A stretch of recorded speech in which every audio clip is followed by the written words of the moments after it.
My fans should know that I do not call them aliens because alien is a derogatory term for anything. Really? That's an alienating thought, though. But there's another thing also that left her fans pretty confused. I may be wearing a dress and heels right now, but I don't identify as just a woman or just a man. And I identify as both. And when fans were almost ready to address her as they or them, her mood swings struck again. Just because I've been feeling more feminine lately.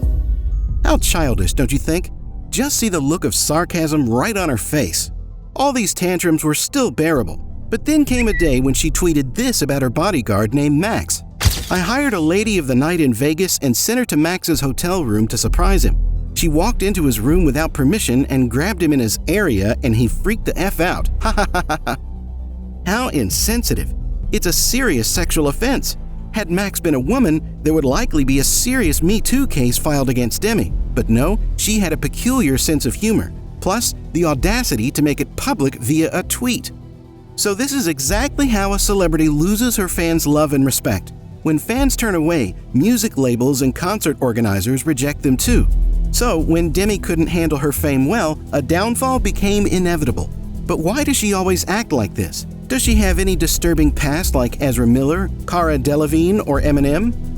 Demi Lovato, a singer, songwriter, and actor, began her career as a child star. Not many kids who grew up in Hollywood are happy and healthy, because Hollywood often makes their lives miserable, either with extreme fame and pressure or with other horrible things like this or this. Demi is no exception. She was born on August 20th, 1992 in Albuquerque, New Mexico. When she was just 2, her parents divorced, creating a challenging relationship with her dad, who would often make false and disturbing claims about having cancer and his impending death just for fun. Moreover, he used to become very abusive after drinking alcohol. While her home caused its fair share of scars, her school, which is called the second home, completed the rest of the scar for little Demi. She used to be bullied in an unimaginably harsh way during her time on Barney and Friends, which made her switch to homeschooling. For example, one day, a popular girl at school started saying Demi should kill herself, which led to a suicide petition signed by other classmates. When Demi asked in tears why they treated her that way, they had no answer to give. Later, Demi realized that she had no friends and was all alone in school, which led to being labeled as a whore and being fat. That's how her eating disorder, depression, social anxiety, and trust issues with girls her age started. At that time, Demi was just 12 years old. Later, she became friends with a popular girl, Marissa Callahan, and she first introduced her to drugs and alcohol, which led to a downward spiral. By the age of 17, Demi found that she was already addicted to alcohol, opium, and cocaine. A traumatized girl turned into a drug addict for fun and solace, a classic tale of dysfunctional growth. But apart from all the darkness, Demi had a gifted and powerful voice, which was her true exceptionality. She was heavily inspired by Shirley Temple. Much like her, she also dreamt of pursuing careers in both music and acting. Guitar, piano, all the instruments she mastered at an early age as she used music as an emotional outlet. For her acting career, she went through numerous auditions until she landed on Barney. But in 2002, while finishing Barney and Friends, she felt an extreme pressure of success. That was the time when Joe Jonas recommended Demi to Disney by being extremely impressed by her singing, which launched her career with Camp Rock.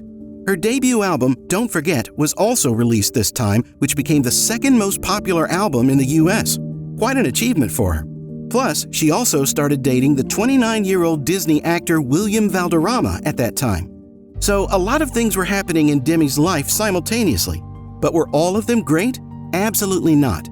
This time, something so terrible happened to Demi that she could never imagine even in her nightmares. It not only changed her life forever, but also developed a damaged personality for her. She was just 16 at the time, and she was raped while working in a Disney movie. The startling thing is that the guy who raped her was one of the Disney movie cast, the Purity Ring Group, which included a lot of your favorite stars like Miley Cyrus, Jordan Sparks, Selena Gomez, Demi Lovato, and the Jonas Brothers. She never disclosed the name publicly, but she revealed what exactly happened that day. Teenager Demi did report the alleged rape to someone at Disney, but nothing came of it. As a result, Demi had to absorb the whole trauma and convince herself it was only her fault since she walked into the room with that guy trusting him. As a result, she also began self-harming and developed bulimia, an eating disorder. This event also signaled the beginning of her actual downfall. Though just 1 year after her first album, she released her second album, Here We Go Again. The title track of it became really popular and reached number 15 on the Billboard Hot 100. This was the first time any of her songs had made it to the top 20, but Demi started feeling suffocated by the pressure of fame when it began infiltrating her private life. She found herself burdened with expectations rather than being able to express herself authentically. It kind of woke up her past trauma when she was bullied in school because she was curvy. She kept failing to meet the expectations, and all these led to strained relationships, erratic behavior, anger issues, depression, and substance abuse to cope with the extreme pressure. Things reached a breaking point when Demi was involved in a violent incident with her backup dancer while on tour. Afterward, she took medical help and turned out she had bipolar disorder. It was 2010 and Demi was just 18 years old. After hitting rock bottom, Demi entered rehab on November 1st, fully committing to sobriety with no cell phones. When she returned in 2011, after 3 months, she released hit songs like Skyscraper or Sorry Not Sorry and appeared on TV shows like Glee and RuPaul's Drag Race. But since this time, Demi started to behave in such a toxic way, as if she's taking revenge on society. For example, when Barbie announced plans to create a doll inspired by Zendaya's 2015 Oscar look, women who liked Zendaya's hairstyle, dreadlocks, were happy about this, but not Demi. She said that Barbie could make dolls curvy or of a normal body shape, and Demi herself could be the model for them. Definitely, Zendaya's fans didn't like it at all because instead of congratulating the Dune actress, Demi tried to take away from her special moment. From her childhood history, we know that she is quite a touchwood when it comes to a woman's body. But sometimes Demi went too delusional about it. For example, the next year, in an interview with Glamour magazine, Demi indirectly slammed Taylor Swift's Girl Squad. Why? Because they say they support all body types, but they only hang out with particularly one type of body. If you think that's all, no. There was a fan moment that could be beautifully cherished by any other celebrity, but Demi simply ruined it. As an artist who runs an Insta handle by the name of Vladimir Serov, sketched Demi as a mermaid on Insta, but she backlashed on it because its body type didn't look like her. The guy enjoys drawing celebs as mythical beings.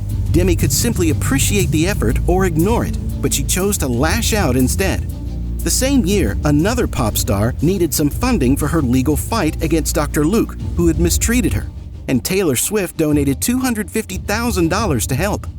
But Demi criticized Taylor for not speaking out about the case on social media by tweeting, "Take something into Capitol Hill or actually speak out about something and then I'll be impressed."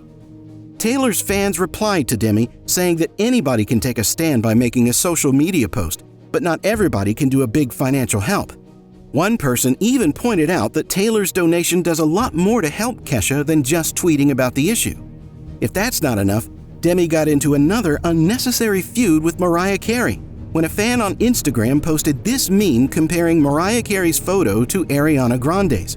Basically, it's trying to say that, musically, Grande isn't as good as Mariah. But as you can see, Demi jumped into the drama over this meme, which is kinda pointless. Mariah is a legend and is so talented but constantly disses people, Demi wrote later in an Instagram comment. It's nasty the way she treats Jennifer. Ari did nothing wrong, so she even brought up Jennifer Lopez, which was totally unnecessary. That very year, Demi got into a feud with Nicki Minaj too for some very silly reason. They both wore the same designer and were photographed with Jeremy Scott. But when Nicki posted a photo on Instagram without tagging everyone, Demi got hugely upset and said on Snapchat, "When you're not mentioned in a post and didn't do anything." It was such a cringe moment for everyone because who cares if you're tagged in a pic or not? When fans didn't like it at all, she downplayed it, acting like it was all a joke. But was it? But an even bigger drama came 2 years later. On June 21st, 2018, Demi Lovato put out a song called Sober, where she talked about starting to use drugs again after not using them for 6 years. Then, just 3 days later, on July 24th, she had to go to the hospital because of a drug overdose. The doctor said she had only a few minutes left to live if she hadn't gotten help when she did. Due to that, she faced a lot of health problems like stroke, a heart attack, and brain damage, which also made her eyesight weak, and the most Googled person in 2018. Later, when she went on a TV show hosted by Ellen DeGeneres in 2020, she explained that she started drinking and taking drugs again because her manager said she was selfish, which triggered her bulimia and abandonment issues. Just a year after that, Demi got again criticized by fans because she got into another new mess. She backlashed about a frozen yogurt shop called the Big Chill in LA for having too many diet-friendly options to order frozen yogurt from. The shop apologized to Demi in a private message, but she shared that online too unnecessarily. TMZ got hold of the messages and thought Demi was simply acting like a bully.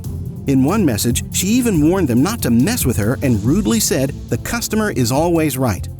However, Demi made an 8-minute video later to explain why she was upset and apologized for seeming like she was trying to defame a small business. So that's the level of hypocrisy for Demi Lovato, which is not only an embarrassment for herself, but for her fan base too. Naturally, nobody likes to be a fan of someone like this. But Demi doesn't think that way. She thinks that she's had tough times because she didn't learn important things when she was young, like being part of a community and going to church. In a song, Holy, Demi talks about how she sees human dignity just as something for pleasure. Not only that, but she also said that what some people call heaven is nothing but masturbating. No doubt she has quite a damaging personality. Some people see her story as sad and deserving of sympathy, but the media sees her as brave for speaking out against traditional values. Websites like Pitchfork.com and the BBC say her album is rebellious and freeing. Clash says her album is amazing, and Variety says it's dark, a reflection of her own life.